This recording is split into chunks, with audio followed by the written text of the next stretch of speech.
Hello friends, biology के first unit का second chapter आज और कल 2 दिन में अपन ख़त्म कर देंगे। ठीक है। सेकंड चैप्टर कौन सा चल रहा है अपना? नर यौगिकोद्भिद व मादा यौगिकोद्भिद की संरचना और विकास। ठीक है।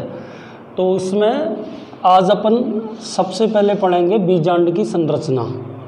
ठीक है ना, क्योंकि अपन जो मादा यौगिकोद्भिद का विकास और संरचना पढ़ने वाले हैं वो बीजांड के भीतर उपस्थित भ्रूणकोश होता है। ठीक है ना। तो आप ध्यानपूर्वक बीजांड की संरचना को डायग्रामेटिकली देखें। देखो, बीजांड के सबसे भीतर की ओर एक गोलाकार रचना पाई जाती है ना। इस रचना को भ्रूणकोश कहते हैं। भ्रूणकोश। ठीक है ना। देखो, आवृत बीजी पादपों में भ्रूणकोश सप्त कोशिकीय होता है बेटा। 3 कोशिकाएं तो इसमें अभी थोड़ी देर बाद आप जान जाओगे निभागी सिरे की ओर होती हैं, है ना। और 3 अगुणित कोशिकाएं मिलकर के एक समुच्चय बीजांड द्वारी सिरे की ओर बनाती हैं। ठीक है ना। ये जो 3 कोशिका आपने ऊपर बनाई है निभागी सिरे की ओर, इनको बोलते हैं प्रतिमुखी कोशिकाएं।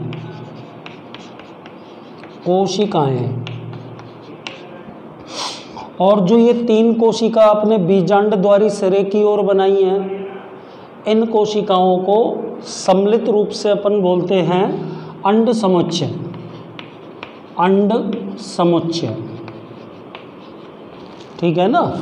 अंड समुच्चय में बीचों बीच वाली बड़े आकार की नाशपाती के आकार की कोशिका अंड कोशिका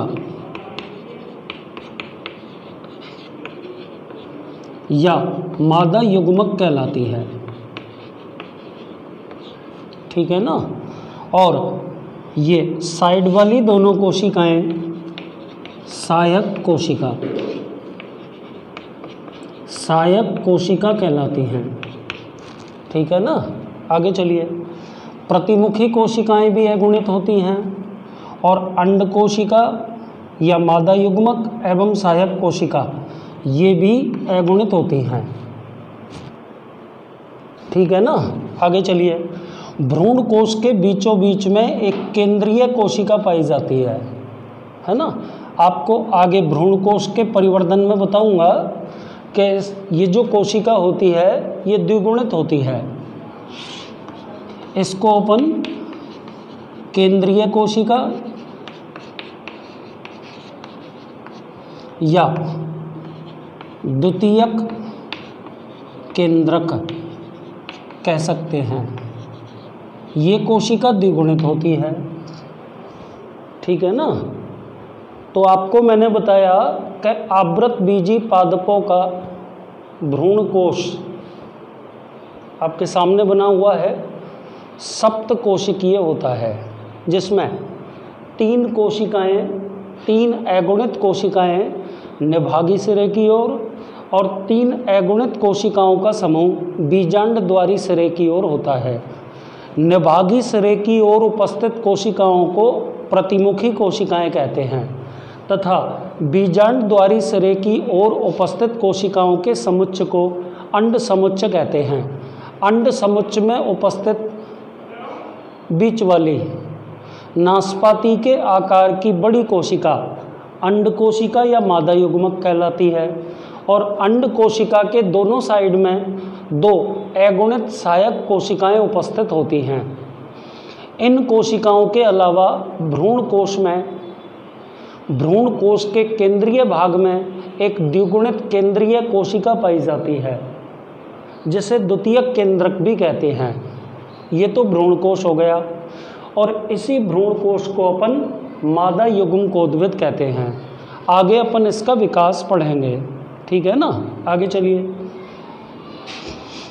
भ्रूण कोश के बाहर की ओर सामान्य मृदुतकी कोशिकाओं से बना हुआ एक पोषक ऊतक पाया जाता है। इस पोषक ऊतक को बीजांडकाय कहते हैं। ठीक है ना। और बेटा ये बीजांडकाय अध्यावरणों के द्वारा घिरा रहता है। ये मैंने अंतः अध्यावरण बना दिया और अंतः अध्यावरण के बाहर की ओर बाह्य अध्यावरण। ठीक है ना, इस प्रकार से हो गया। तो इन दोनों अध्यावरणों के अपन नाम लिख देते हैं, अंतः और बाह्य अध्यावरण। ठीक है ना। एक और बात यहाँ पे कह देता हूँ कि जनरली बीजांड के ऊपर या बीजांडकाय के बाहर की ओर 2 अध्यावरण पाए जाते हैं। ठीक है ना। लेकिन कुछ पादपों में अध्यावरण अनुपस्थित हो सकते हैं या अध्यावरणों की संख्या 1 अथवा 2 या अधिक भी हो सकती है। ठीक है ना। अच्छा, ये बीजांड व्रंत हो गया बेटा, बीजांड व्रंत। और ये जो छिद्र रूपी रचना आपको दिखाई दे रही है, इस रचना को बोलते हैं बीजांड द्वार। ठीक है ना। और ये वाला पोर्शन, ये वाला भाग कहलाता है निभाग, है ना। और देखो ये जो बीजांड मैंने आपके सामने बनाया है, ये अंडाशय में जिस आसन पर उपस्थित होता है, जिस फूली हुई रचना के ऊपर पाया जाता है, उसे बीजांडासन कहते हैं। ठीक है ना। तो अब ध्यानपूर्वक सारी बात मैं बता चुका, एक बार पूरी की पूरी बीजांड की संरचना आप ध्यान से सुन लें। ठीक है बेटा। देखिए, तो आप नीचे से इसे याद करना, पढ़ना शुरू करेंगे। देखिए,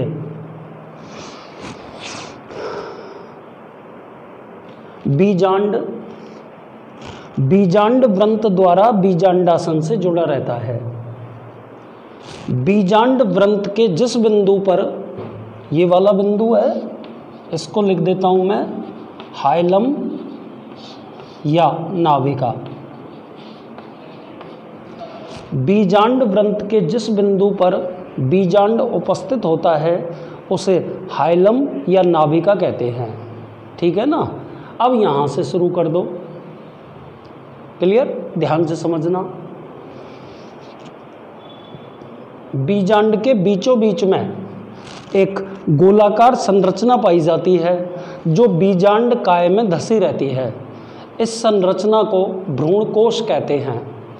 प्रारंभिक अवस्था में भ्रूणकोश 7 सेल्ड 8 न्यूक्लिएटेड होता है, लेकिन बाद में 7 कोशिकीय एवं 8 केंद्रकीय की बजाय 7 कोशिकीय और 7 न्यूक्लिएटेड हो जाता है। ठीक है ना। एक्चुअल में भ्रूण कोश के केंद्रीय भाग में 2 द्वितीयक केंद्रक आपस में संलयित होकर द्विगुणित द्वितीयक केंद्रक बना देते हैं। ये जो आपको दिख रहा है बोर्ड पे। आगे चलिए। निभागी सिरे की ओर उपस्थित 3 अगुणित कोशिकाएं प्रतिमुखी कोशिकाएं कहलाती हैं और बीजांड द्वारी सिरे की ओर उपस्थित 3 अगुणित कोशिकाओं के समुच्चय को अंड समुच्चय कहते हैं। अंड समुच्चय में एक बीच वाली बड़े आकार की नाशपाती के आकार की कोशिका उपस्थित होती है, जिसे अंड कोशिका या मादा युग्मक कहते हैं। अंड कोशिका के दोनों साइड में 2 सहायक कोशिकाएं पाई जाती हैं। ठीक है ना। और भ्रूण कोश के केंद्रीय भाग में केंद्रीय कोशिका या द्वितीयक केंद्रक उपस्थित होता है। ठीक है ना। आगे चलिए। भ्रूण कोश के बाहर की ओर सामान्य मृदुतकी कोशिकाओं से बना एक पोषक ऊतक पाया जाता है, जिसे बीजांडकाय कहते हैं। और बेटा ये जो बीजांडकाय है, यह एक पोषक ऊतक होता है। ठीक है ना, जो भ्रूण कोश के परिवर्धन के समय पोषक पदार्थ के रूप में प्रयुक्त किया जाता है। बीजांड का बीजांडकाय अध्यावरणों के द्वारा घिरा रहता है। अध्यावरणों को क्रमशः अंतः अध्यावरण और बाह्य अध्यावरण कहते हैं, बोर्ड पे बने हुए हैं। अच्छा, प्रतिमुखी कोशिकाओं के ऊपर अध्यावरणों का आधार माना जाता है, तो इस वाले भाग को अपन कहते हैं निभाग। कुछ वैज्ञानिकों के अनुसार निभाग से अध्यावरणों की उत्पत्ति होती है।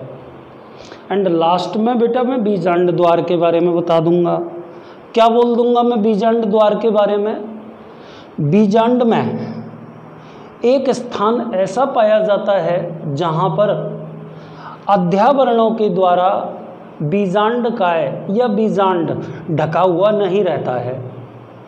इस स्थान विशेष को बीजांड द्वार कहते हैं, ठीक है ना। तो ये तो बेटा बीजांड की संरचना हो गई। अब मैं इसको मिटा रहा हूँ। अब अपन अगला टॉपिक पढ़ेंगे।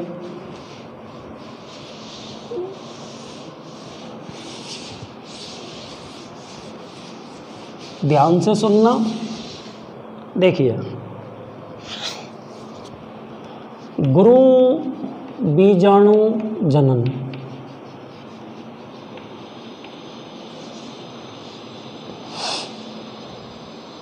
ठीक है ना, सब सुनिए। गुरु बीजाणु जनन किसे कहते हैं? देखो, गुरु बीजाणु मात्र कोशिका,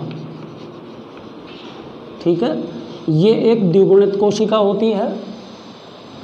इस कोशिका में मियोसिस अर्धसूत्री विभाजन होता है। अर्धसूत्री विभाजन के परिणाम स्वरूप 4 अगुणित गुरु बीजाणु बनते हैं, ठीक है ना। ये चारों के चारों अगुणित गुरु बीजाणु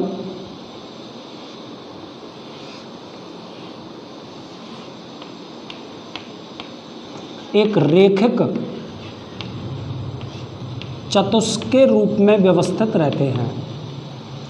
चारों के चारों अगुणित गुरु बीजाणु एक रेखिक चतुष्क के रूप में व्यवस्थित रहते हैं, ठीक है ना।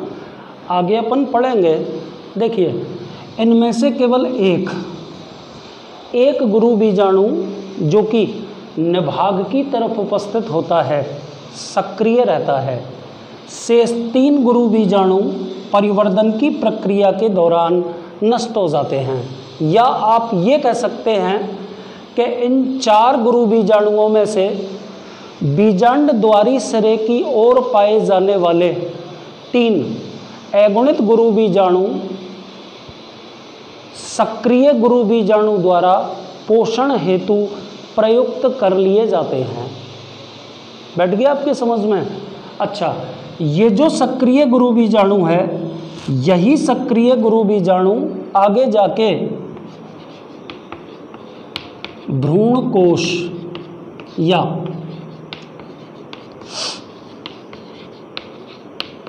मादा युग्म कोदविद का विकास करता है, ठीक है बेटा। तो इससे आपको एक चीज समझ में आ गई होगी। कौन सी वाली मैं बोल रहा हूं? देखिए कि गुरु बीजाणु जनन की क्रिया के अंदर मादा युग्म कोदविद अथवा भ्रूण कोश का निर्माण केवल एक ही सक्रिय गुरु बीजाणु के परिवर्धन से होता है, ठीक है ना।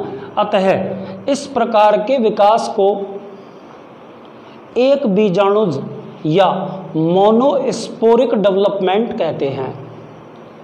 एक बीजाणुज या मोनोस्पोरिक डेवलपमेंट कहते हैं, ठीक है। खत्म हो गई कहानी। एक बार दोबारा से सुनिए, ध्यान से सुनना कि गुरु बीजाणु जनन क्रिया में गुरु बीजाणु धानी में उपस्थित द्विगुणित गुरु बीजाणु मात्र कोशिकाएं अर्धसूत्री विभाजन के द्वारा 4 अगुणित गुरु बीजाणुओं का निर्माण करती हैं, ठीक है ना। तो गुरु बीजाणु धानी में गुरु बीजाणु मात्र कोशिकाओं के अर्धसूत्री विभाजन द्वारा अगुणित गुरु बीजाणु बनने की क्रिया गुरु बीजाणु जनन कहलाती है। फिर आपको बोलना पड़ेगा बेटा कि गुरु बीजाणु जनन की क्रिया द्वारा निर्मित होने वाले गुरु बीजाणु एक रेखिक चतुष्क के रूप में व्यवस्थित रहते हैं। ठीक है ना, आगे चलिए। इनमें से 3 गुरु बीजाणु जो कि बीजांड द्वार की ओर उपस्थित होते हैं नष्ट हो जाते हैं, जबकि निभागी सिरे की ओर पाया जाने वाला गुरु बीजाणु निभागी सिरे की ओर पाया जाने वाला गुरु बीजाणु सक्रिय रहता है और यही सक्रिय गुरु बीजाणु आगे जाके भ्रूणकोश का या मादा युग्मकोद्भिद का विकास करता है। ठीक है भाई साहब, तो आपको 2 चीज समझ में आ गई होंगी। एक तो बेटा गुरु बीजाणु जनन किसे कहते हैं, पहली बात, और दूसरी बात आपको ये भी समझ में आ गई होगी कि मोनोस्पोरिक या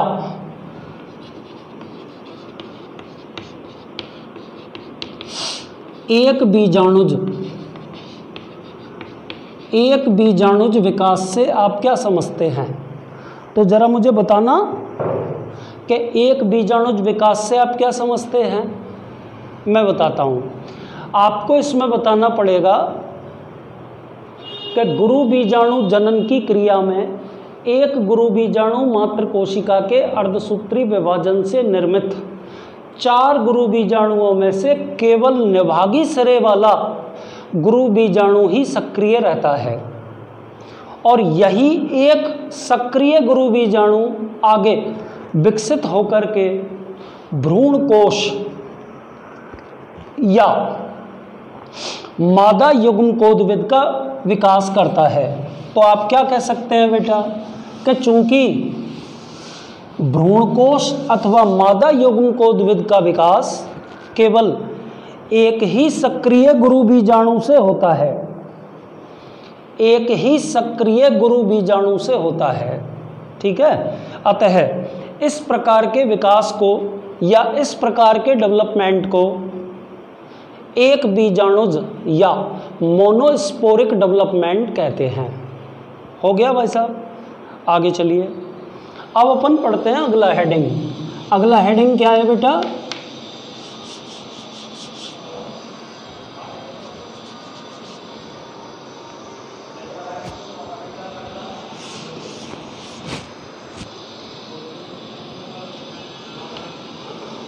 भ्रूण कोश का विकास या भ्रूण कोश का परिवर्धन। तो बेटा इतना तो आप जान ही चुके हैं कि भ्रूण कोश का विकास केवल एक अगुणित सक्रिय गुरु बीजाणु से होता है। और बेटा एक अगुणित सक्रिय बीजाणु गुरु बीजाणु कहाँ पर पाया जाता है, बीजांड काय के भीतर। तो आप कल्पना करें, देखो ये तो मान लीजिए मैंने बीजांड काय बना दिया, बीजांड काय, और ये बीजांड काय के अंदर एक सक्रिय गुरु बीजाणु है, सक्रिय गुरु बीजाणु।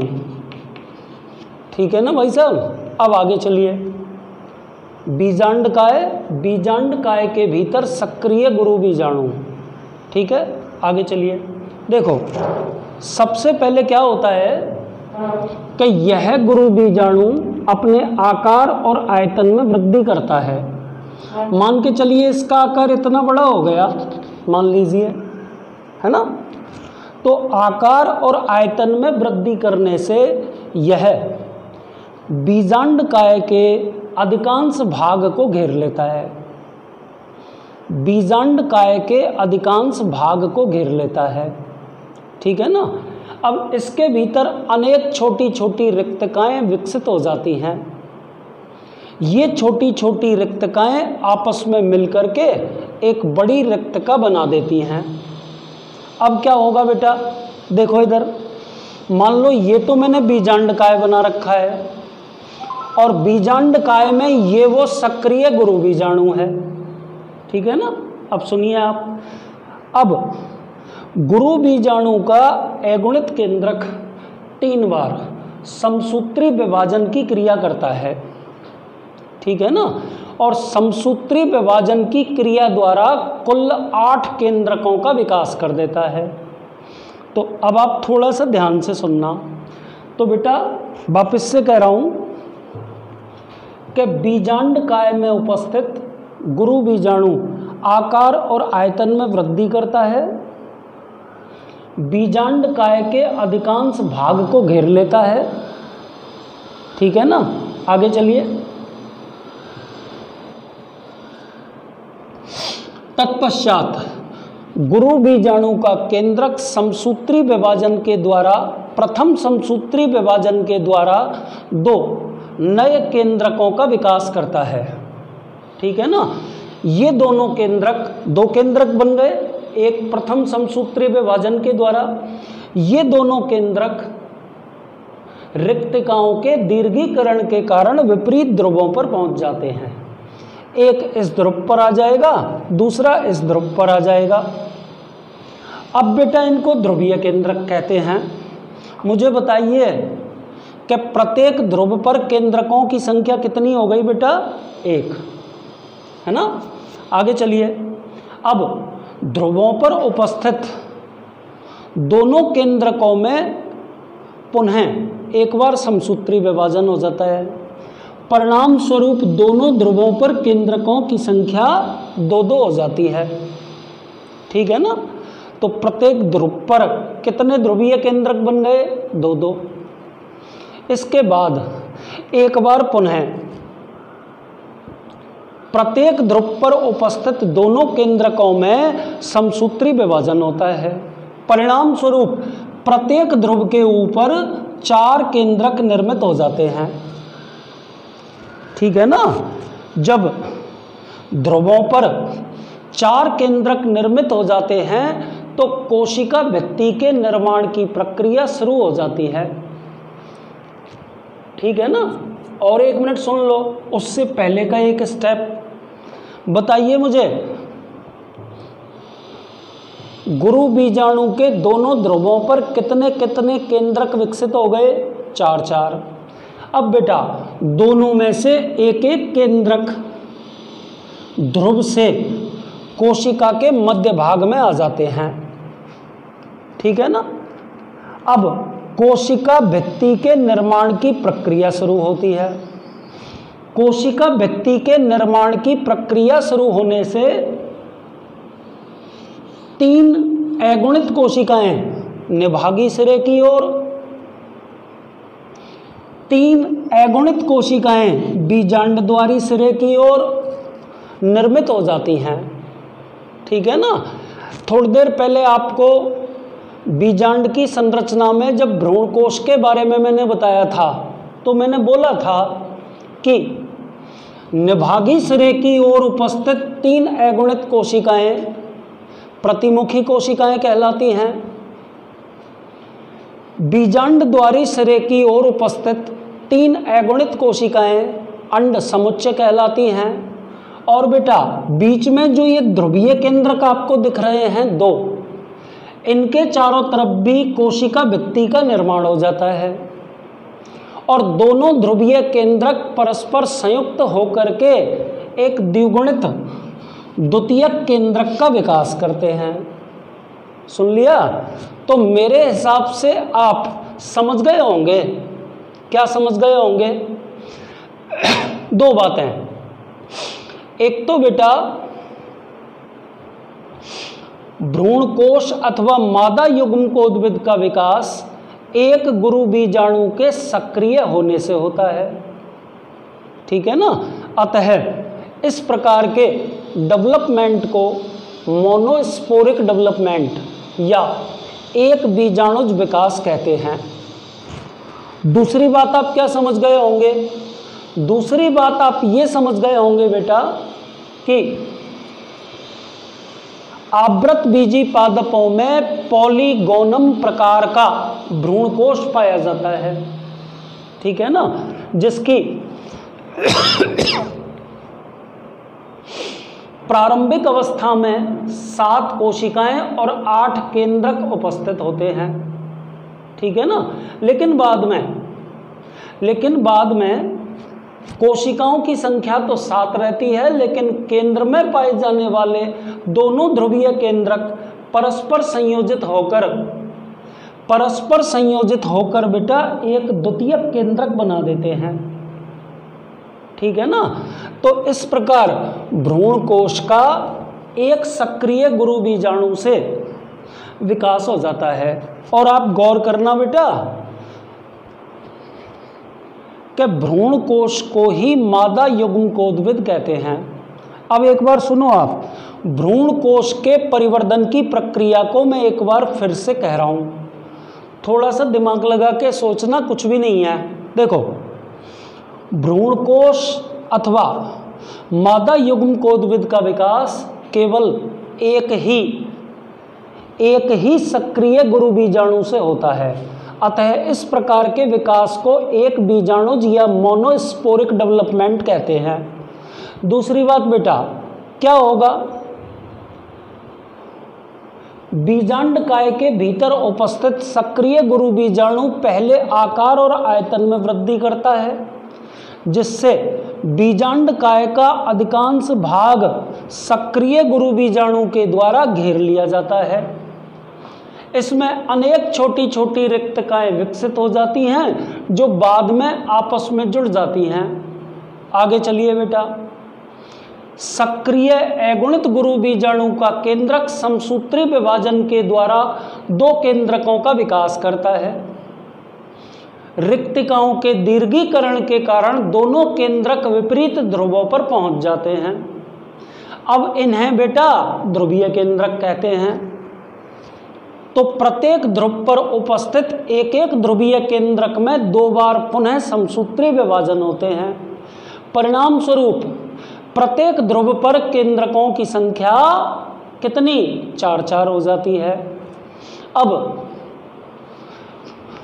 ध्रुवों पर पाए जाने वाले 4 अगुणित केंद्रकों में से एक एक ध्रुवीय केंद्रक परिधि से केंद्रीय भाग की ओर आ जाते हैं। इसके पश्चात कोशिका भित्ति के निर्माण की क्रिया होती है। और बेटा कोशिका भित्ति के निर्माण की क्रिया होने से निभागी सिरे की ओर 3 अगुणित प्रतिमुखी कोशिकाएं और बीजांड द्वारी सिरे की ओर 3 अगुणित कोशिकाओं का समुच्चय, जिसे अंड समुच्चय कहते हैं, निर्मित हो जाता है तथा बीच वाले दोनों अगुणित ध्रुवीय केंद्रक आपस में संयुक्त होकर के द्विगुणित द्वितीयक केंद्रक बनाते हैं, ठीक है ना। इस प्रकार आवृत बीजी पादपों का भ्रूण कोश निर्मित हो जाता है। सुन लिया आपने। तो बेटा 2 चीज आप याद रखना, एक तो युग्मकोद्भिद का जो विकास होता है वो एक बीजाणुज या मोनोस्पोरिक प्रकार का होता है, क्योंकि भ्रूण कोश का विकास केवल और केवल एक सक्रिय गुरु बीजाणु से होता है। और दूसरी बात, यह पॉलीगोनम प्रकार का होता है, क्योंकि पहले यह 7 कोशिकीय एवं 7 कोशिकीय एवं 8 केंद्रकीय होता है, परंतु बाद में केंद्रीय भाग में उपस्थित दोनों केंद्रक आपस में संयुक्त हो जाते हैं, तो ये ना 7 कोशिकीय एवं 7 केंद्रकीय बन जाता है। यहाँ से आगे कल की क्लास में अपन बीजांड के विभिन्न प्रकार पढ़ेंगे, है ना, और उसी के साथ अपना ये पाठ खत्म हो जाएगा, ठीक।